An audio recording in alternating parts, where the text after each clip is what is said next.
오늘 함께해 주실 전문가 소개해 드리겠습니다. 오늘 하우스토리의 정솔 이사님과 함께합니다. 이사님 안녕하세요. 네, 안녕하세요. 네, 오늘도 정솔 이사님과 함께 부동산에 대한 다양한 정보들 만나보도록 하겠습니다. 그럼 오늘의 첫 순서 이슈 시그널부터 출발합니다. 부동산 시장의 흐름을 읽을 수 있도록 다양한 이슈 전해드리는 시간입니다. 앞서서도 전해드린 것처럼 최근에 부동산 시장 침체에 대한 우려가 점점 커지고 있는데요. 이럴 때 또 새롭게 떠오르는 투자처가 있다고 합니다. 오늘 그에 대한 이야기 들어보도록 할게요. 자, 이사님 어디인가요? 네, 오늘은 좀 산업단지 쪽에 좀 투자처들을 알아보려고 합니다. 보통 이제 산업단지라면 공장이 있는 지역인데 거기에 투자를 해? 이렇게 생각하시는 분들이 많은데 요즘에 이제 과거와 다르게 좀 많이 변화가 되는 모습들이 감지가 되고 있고요. 실제 과거와 다르게 지금 동네 자체가 바뀌는 경우가 있습니다. 그래서 오늘 좀 그런 것들 좀 짚어드리도록 하겠습니다. 자, 일단 지도를 한번 갖고 와봤는데요. 자, 제가 경기도도 있고 밑으로 가면 우리가 전북도 있고 우리 경남도 있고 다양한 서울에 서울뿐만 아니라 다른 지역들이 있을 텐데 수도권으로 좀 말씀을 드리면요. 자, 이 서울이라는 지역이 있고요. 서울이라는 지역에 보통 이제 우리가 과거에는 재개발이나 재건축을 투자하신 분도 있을 거고 또는 소액으로 신축 빌라를 투자하신 분도 있고 다양하게 투자를 하신 분들이 있을 겁니다. 자, 근데 이 중에서 일부 지역들이 새롭게 지식산업센터라고 투자하는 경우가 좀 많이 나타났습니다. 특히 어느 쪽에 과거에 많이 나왔냐면요. 이 성수동 일대 일부 지역과 함께요. 그다음에 이 영등포 일대, 그다음에 밑으로 해서 가산 디지털단지나 위쪽으로 가면 염창동 그쪽으로 지나서 또 가양동 일대도 지식산업센터도 하나하나 들어오고 있고 이쪽 좀 투자하신 분들이 있을 텐데 자. 이런 투자의 분위기 또는 이런 산업단지가 변화되는 모습들이 이제는 수도권으로 점차 확대가 되고 어떻게 보면 이런 지식산업센터들이 확산이 되고 있다고 좀 볼 수 있습니다. 자, 그럼 반대로 말은 뭐냐면 투자하시는 분들은 처음에는 지식산업센터 생소하고 또는 낯설기는 했는데 점점 이런 물건들이 점점 다양하게 많아지고 지역대에 나타나면서 나도 투자를 해볼까? 이렇게 망설이시는 분들이 있는데 자, 그래서 오늘 이런 지역들을 좀 말씀드리려고 하고요. 자, 이 지도를 봤을 때는 큰 딱 느낌이 안 오시는데 자, 이 용도를 보면요. 자, 우리가 보면 이 파란색 용도 지역들이 보통 지식산업센터들이 들어오는 지역을 보시면 될 것 같습니다. 물론 신도시 들어오는 조성하는 지역들도 들어오고 있긴 하지만 자, 보면 이 성수동 일대 보면 파란색이죠. 자, 파란색 중고업 지역 라인들에 상당히 들어오고 있고요. 자, 밑에 보면 다양하게 중고업 지역들 라인들이 눈에 보입니다. 자, 물론 이 중에는 어마어마한 굵직한 대형 우리가 중공업 지역이 아닌 일반 공업 지역이나 전용 공업 지역 같은 지역도 있게 하겠지만 자, 일반적으로 지식산업센터를 계속적으로 들어오고 있고 그래서 어떻게 투자를 해야 되고 어떤 걸 유의를 해야 되고 어느 지역을 선점해야 되는지까지 또 바로 넘어가도록 하겠습니다. 일단은 좀 투자를 하는 이유 중에 하나가 바로 이겁니다. 자, 일단 LTV가 한도가 낮게 측정됩니다. 일단 담보대출 비율에서 일단은 다른 주택이 대비했을 때 상당히 한도가 낮게 측정하기 때문에 실제 주택 대비 70% 이상의 대출이 가능하고요. 만약에 사업자를 내고 직접 사업을 하겠다 하신 분들은 90% 이상의 대출까지 나오기 때문에 상당히 용이하게 투자하는 게 포인트로 보시면 될 것 같고요. 그 다음에 보통 여기로 투자하신 분들은 통상적으로 우리가 보통 요즘에는 아파트를 계약을 하거나 분양을 받았을 때 계약금 20%에 중도금 무이자 대출이 안 되는 경우는 있는데 보통 지식산업센터 통상적으로 다 그런 건 아닙니다. 보통 계약금 10%로 계약이 가능하기 때문에 향후에 입주까지 또 진행할 수 있는 장점이 있고요. 자, 그러다 보니까 지금 현재 수도권 특히 이 서울과 경기도, 인천을 통틀어서 수도권 일대가 지식센터 비율이 전국 대비 무려 79% 이상 증가가 됐습니다. 증가가 이거 79% 이상 보유라고 했습니다. 반대로 말하면 전국에서 나머지 21%는 비수도권에 자리 잡을 정도로 상당히 수도권의 공격적인 그런 행보를 지금 나타나고 있다고 좀 보고 있는데요. 자, 이거 보면 지금 한국산업단지공단의 이제 자료입니다. 자료를 보면요. 전반적으로 보면 분양률을 보면 우리 제일 걱정돼 이거죠.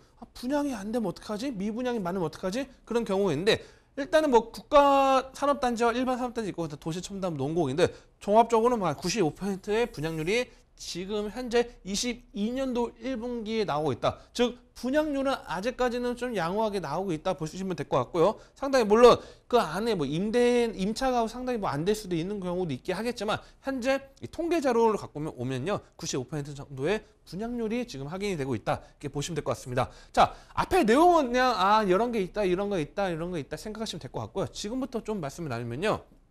자 이 전반적인 분위기를 좀 짚어드리도록 합니다. 자 일단 좀 글을 좀 써드리면요. 과거에는 서울의 성수동이 제일 먼저 지식산업센터들이 좀 많이 들어오고 어느 정도 성공을 했죠. 성수동 일대가 과거 많이 바뀌었는데 이게 어떻게 보면 우리나라 전반적인 경제의 변화, 어떻게 보면 패러다임이 바뀌는 부분들이 있겠습니다. 자, 과거에는 우리가 1990년대 이전만 해도 우리가 보통 이제 공장들이 많았어요. 서울에도 보면요. 과거에 뭐 60년대 1차 수출 산업 단지 구로 공단, 지금 구로 디지털 단지로 바뀌었죠. 자, 뭐 그다음에 2차, 3차로 해서 서울에 있고 4차, 5차 인천 지역에 또 이제 부평하고 뭐 주안 일대에 4차, 5차 국가 산업 단지에 들어오는데 1990년대 물론 딱 이 정확한 명시는 아니겠지만 1990년대 넘어가면서 이런 공예 산업이나 제조가 수도권에서 벗어나서 지방이나 또는 해외로 좀 진출하는 경우가 많았습니다. 반대로 그동안 이 수도권 일대에 자리 잡고 있던 공장, 낙후되는 공장 부지를 부시고 어떤 걸 지었냐? 지식산업센터를 짓기 시작합니다. 지식산업센터를 짓고, 자, 그러다 보니까 과거에는 공장들이면 주차장 있고, 뭐, 어쩌면 옆에 뭐, 동떨어져서 왔다 갔다 뭐, 다른 거래처 왔다 갔다 하는 부분인데, 이 지식센터 안에 편의시설, 관련 세무사도 들어오고 다양한 부분들이 창고 들어오고 다양한 부분에 들어오면서 복합적으로 이용할 수 있게 됩니다. 자, 이런 것들이 하나하나 성공함에 따라서 실제 구로공단 과거에 구로공단 이 구로 디지털 단지를 가보면 과거와 다르게 어마어마한 지식산업센터들이 펼쳐져 있고 수많은 직장인들 과거에는 작업복을 입고 자전거 출퇴근하는 분들이 지금은 자 IT나 그쪽 첨단 산업같이 겸비돼서 이렇게 하고 있습니다. 자, 이런 것들이 수도권, 서울에 특히 장사가 되다 보니까 수도권의 많은 지 자체들이 많이 이거를 갖고 옵니다. 어떻게 바뀌냐? 자, 1기 신도시를 볼게요. 1기 신도시 보면 5개의 1기 신도시 같은 경우에는 보면 정확하게 말씀드리면 베드타운이죠. 자, 실제 출퇴근은 서울로 하는 경우 비중이 많고요. 이 안에서 직장을 다니시는 분들 있게 하겠지만 많지 않습니다. 하지만 2기 신도시로 넘어가면서 또는 지금 들어오는 이런 택지 개발하는 지역들을 보면요.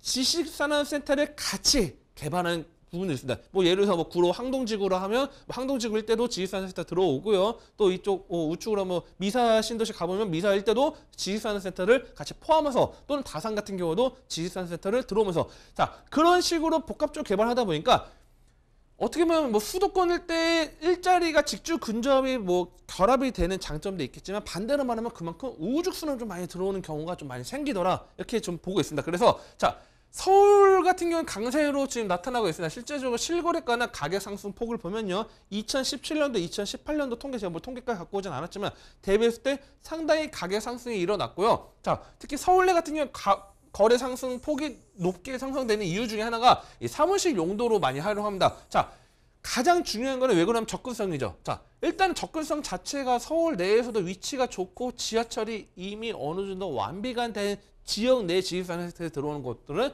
사무실 용도도 많이 들어오고 많은 기업들이 용이하게 이용할 수 있는 그런 지식산업센터더라 그렇게 들어오는데 자 수도권 같은 경우에는 제가 수도권 어느 지역 꼭 집어서 말씀드리면 그 지역 주민들 뭐 반대할 수도 있다 보니까 그렇게까지 말씀 못 드리겠지만 실제 네이버 부동산이나 다양하게 보면요 마이너스 프리미엄 특히 우리가 보면 마이너스 P라고 하죠. 마이너스 프리미엄까지 등장한 경우가 나타났습니다. 상당히 좀 이거 찾아보면 의외로 원래 분양가보다 가격을 싸게 내는 경우가 있습니다. 자 이런 것들이 뭐냐면 최근에 신도시 내 많은 지식센터들이 공급이 늘어나고 있고 이런 것들이 어떻게 통계로 말씀을 드리냐면 2010년도 당시에 전국에 한 430여 곳의 지식산업센터가 있다고 하면 2022년도 상반기 기준으로 봤을 때만 해도 무려 1,300개 이상의 지식산업센터가 증가가 됐습니다. 자, 반대로 말하면 이제는 과거에는 지식산업센터 대출도 잘 나오는데 또는 뭐 어느 정도 이자도 좀 싸게 갈 수 있고 정부 혜택도 어느 정도 있다.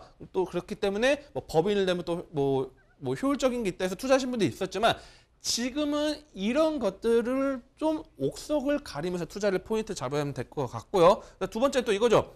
자, 지금 계속적으로 금리 인상이 지금 진행되고 있습니다. 자, 금리 인상이 진행되고 있고 이게 뭐 우리나라가 뭐 다 우리나라만의 문제가 아니죠. 세계적으로 어쨌든 금리 인상이 진행하다 보니까 반대로 말하면 대출, 변동금리로 대출을 받으신 분들은 당연히 이 이자에 대한 부담이 클 거죠. 이자에 대한 부담이 크는데 만약에 공실로 계속적으로 진행된다면 어쩔 수 없이 팔 수밖에 없는 현상들이 나타날 수밖에 없다는 거죠. 그렇기 때문에 자, 뭐 좀 약간 돌아서 말씀드렸는데 자, 수도권 같은 데 투자하시는 경우에는요. 첫 번째 이겁니다. 자, 거주로 너무 좋은 지역들이 있어요. 거주로 너무 좋은 지역들이 있습니다. 너무 깨끗하고 요즘에 신도시들 보면 다 살기 좋습니다. 자, 그러다 보니까 이 거주로 들어오신 분들이 내가 사는 동네 너무 좋고 쾌적하고 다른 구도시 대비해서 좋다라고 생각하지만 자, 우리가 이거는 주관적인 관점으로 내가 살고 있는 동네 좋다고 칭찬하는 것밖에 안 되고요. 정확한 거는 회사, 기업들이 들어왔을 때 과연 접근성이 좋냐? 그걸 따지셔야 됩니다. 어떤 지역을 보면요. 자, 집들이 많이 들어왔어요. 집들이 들어와 있고 과거에 이제 구도시라고 하는 지역들에 집들이 많이 있습니다. 근데 자, 구도시 같은 경우 보통 이제 지하철이 많이 들어와 있는 지역들이 있고요. 3기 신도시나 또는 뭐 요즘에 계속적으로 택지 개발된 지역들은 지하철은 없기 때문에 언젠가는 뭐 들어온다 이야기를 하겠지만 뭐 버스를 타고 다니거나 차량으로 이동을 해야 되는 경우들이 있습니다. 자, 그런 곳에 동떨어진 곳에 지식산업 센터들이 계속 들어옵니다. 자, 그렇다면 이 기업들 입장에서는 여기서 내가 사업을 해야 된다고 하면 물론 이 지역 내에서 사업을 하시는 분들이 들어오겠지만 다른 쪽 거래나 그쪽을 해야 되는 분들은 이곳에 굳이 지식산업센터에 기업이 들어올 필요가 없다는 거죠. 자, 그런 것들을 보면서 분석을 해야 되는 게 가장 중요하기 때문에 자, 이 서울은 강세지만 아무래도 가격이 비싸다는 거 있기 때문에 좀 과거에 투자하신 분들은 어느 정도 좀 지식산업센터 나는 한번 팔아볼까 요즘 상황 부동산 시장 좋지 않은데 그렇게 걱정하지 마시고 오히려 제가 볼 때는 뭐 가격이 떨어질 수 있다 요즘 이야기 많이 하지만 또 원자재 값이 많이 오른 것도 있기 때문에 제가 볼 때는 어느 정도 뭐